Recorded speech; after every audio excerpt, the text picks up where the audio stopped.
Hello, how are you doing? Do you want to hear how I escaped the religious cult I was born into after 22 years?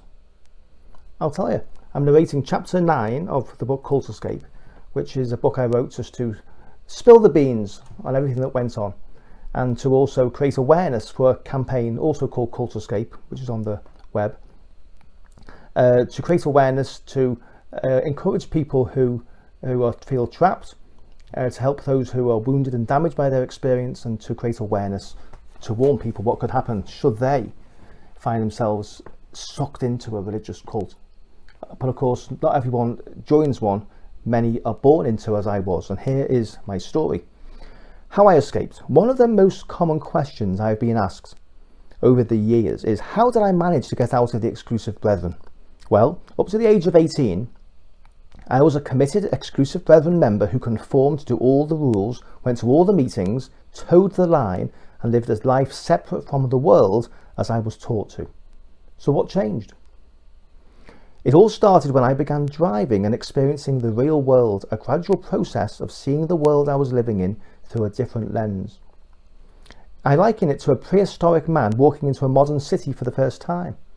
A better analogy would be likening it to a bird in a cage that starts to realise that the door is open to another world, a world in which it can naturally spread its wings and fly. In a way, all was new, and I began to awake to the reality of this new paradigm of existence that I had been kept separate from. Not surprisingly, I saw a spectrum ranging from very good things to very bad things. I had been told that the world was only a wicked, evil place, so I was surprised to see love, freedom, authenticity, respect, compassion, kindness and joy. I saw wine, women and song in moderation and in excess. I also saw addiction, guilt, fear and selfishness. My identity and personality had been encrusted with exclusive brethrenism, and I didn't know who I was. I saw the possibility of being me, exploring and discovering my identity, yet the psychological walls around continued to keep me a prisoner. I saw it as impossible to enter into this land of so much potential freedom, which appeared to have so much milk and honey in it. The description here of how I got out is extremely true. The violation of the human free will is a more serious issue than I believe anyone realises. We are all appalled at slavery, the taking of a human and controlling it like an animal. It is socially unacceptable and illegal. Yet to many, the control of another by instilling religious doctrine with fearful consequences if disobeyed, all in the name of their God, is what we just call religion, and it gets passed off as just what people choose. However, it is more than that. It involves charismatic leaders who empower the minds of those that they are able to influence and control. What makes it more dangerous, insidiously so, is that most of these leaders are totally sincere. Like Saul of Tarsus, who went around doing God's will, killing nonconformists to his views, these leaders of today also think they have a mandate from God. They all believe they do. This is how I would describe my getting out of the exclusive brethren using metaphor. In my 4-year struggle to leave the exclusive brethren, I found myself wrestling with an elaborate stronghold. This stronghold consisted of an impenetrable high wall, a moat of unknown depth filled with vipers and scorpions, a barricade of razor-barbed wire, and a vast minefield of death that had been constructed around me. The wall was the trust in what my parents and the exclusive brethren trained me in and coercively indoctrinated me to believe, which became ingrained in my mind, forging my lifestyle and habits. This wall was reinforced daily at each meeting, 572 meetings a year, where I would hear repeated rhetoric in the exclusive environments where the need for belonging was also met. Over the wall, if you did happen to scale it, you could easily plunge into the moat of unknown depth filled with vipers and scorpions. This moat represented the self-righteous, bigoted, narrow-minded thinking that we were in the right position. We were in God's will and we're all going to heaven. To deny this was unthinkable, as the coercive indoctrination of this was so deep and on top of it, it was all we knew. Over this moat, you were faced with another wall, this time a wall of seemingly impenetrable razor-sharp barbed wire. This barbed wire was the fear of questioning the man of God and any of his teachings. Just one single question, and you could be expected to be lacerated by the threat of being shut up or withdrawn from. Those who have ever willfully chosen to question the man of God experience deep cutting wounds of rejection and cursed with labels of being a bastard and evil. Many are still scarred to this day for life. On the other side of this barbed wire was a vast minefield of death. Take your chances through here, and 1 foot wrong and you might never see your wife, husband, children, father, mother, relatives, job or house again. All you once knew could be gone in a flash. So how did I manage to escape this man-constructed fortress and live to tell the tale? Can you hear the cat mewing? I burrowed a tunnel under the whole system until I came out into the sunshine. Because I dug the tunnel out all by myself without any help, not something I'd ideally recommend, it took me about 4 years before I saw the sunshine. The moment I did, I leapt towards it to freedom. I have been using metaphors so far to describe my exodus. There's another one. Here's my attempt to describe how I escaped from more of a literal point of view. So, back to when I was 18. For the next 4 years, I was to keep looking at this land that was there but was out of my reach. Like Jay in the film The Great Gatsby, great film, who night after night was standing alone on his pier looking over the bay to the brightly lit home where the desire of his heart was married to another man. I continued to look longingly at what I sensed was freedom and life and destiny, yet it was impossible. I felt like a rope in a tug of war, and as each month went by, the tug on that rope from both sides became stronger. I loved my parents with all my heart, and still do, yet the bright lights of the city were also increasing the pull. The thick, high wall was still as imposing as ever, the deeply held belief of the vipers and scorpions ever present, the barbed wire was waiting to lacerate if touched, and that minefield was too terrifying to even think about it. I didn't even realise that I had been digging a tunnel for 4 years. It was dark in there. Each day as my mind engaged with looking at an alternative to my prison life, I had been gradually secretly hacking away at the soil of my forbidden desires and exploring what they were. They had been leading me under and out of the whole exclusive brethren system, but I didn't realise it. It wasn't until my 22nd birthday on the 28th of July 1988 that I broke through into the sunshine. Here's how it happened.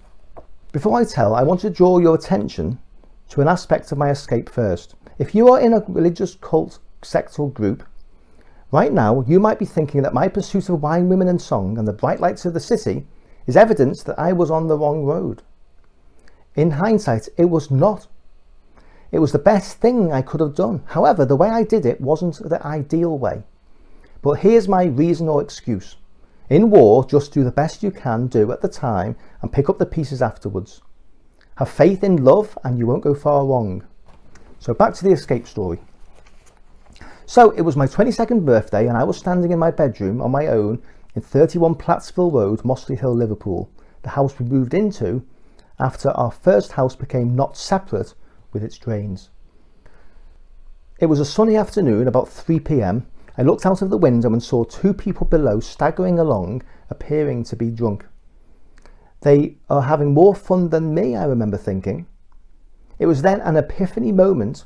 I had an epiphany moment, a massive realization and a flash of sheer clarity. And here is what went through my mind very loudly, very clearly, and most emphatically. In 10 years from today, I'm going to be 32. I'm not going to spend another 10 years of being unhappy. I am going into the world 100%.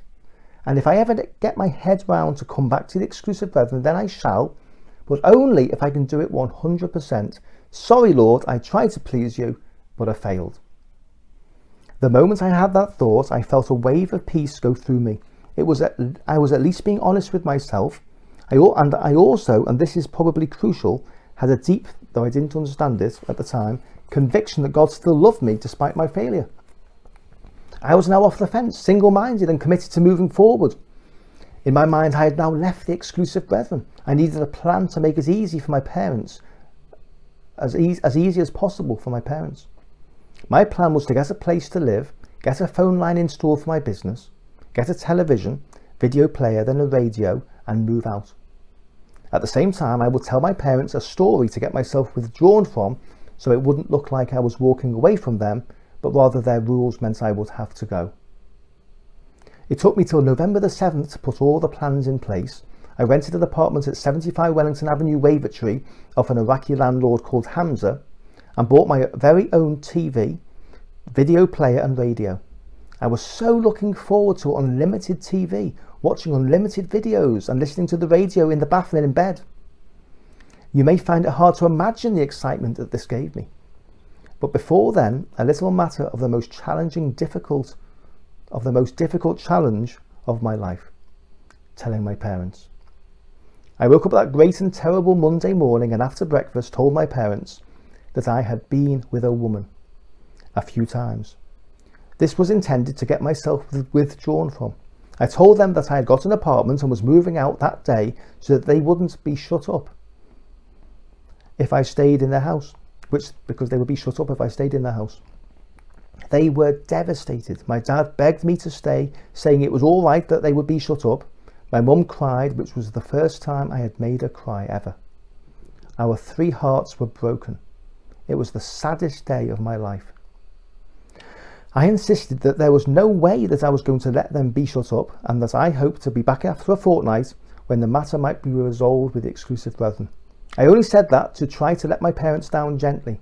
I felt that I was murdering them in front of my eyes. It was horrible, and no human should have to go through such nonsense just because one man literally thinks he knows how to interpret his Bible. I left and drove to my apartment. Once inside, I wept for literally 3 hours. I felt like I had killed my loving parents and I was grief-stricken. In those 3 hours, I believe I went through what are known as the 5 stages of death. At first, I felt denial that I had done such a thing. Then I felt angry that I had been put in that impossible situation. Then I went through blaming the exclusive brethren and blaming God for making the rules so difficult to follow. Then I sunk into depression, which was awful until the 3rd hour. Then I remember having this clear thought. I don't like this emotion. I'm not going to stay in this state. I'm going to the video shop to get some comedy videos.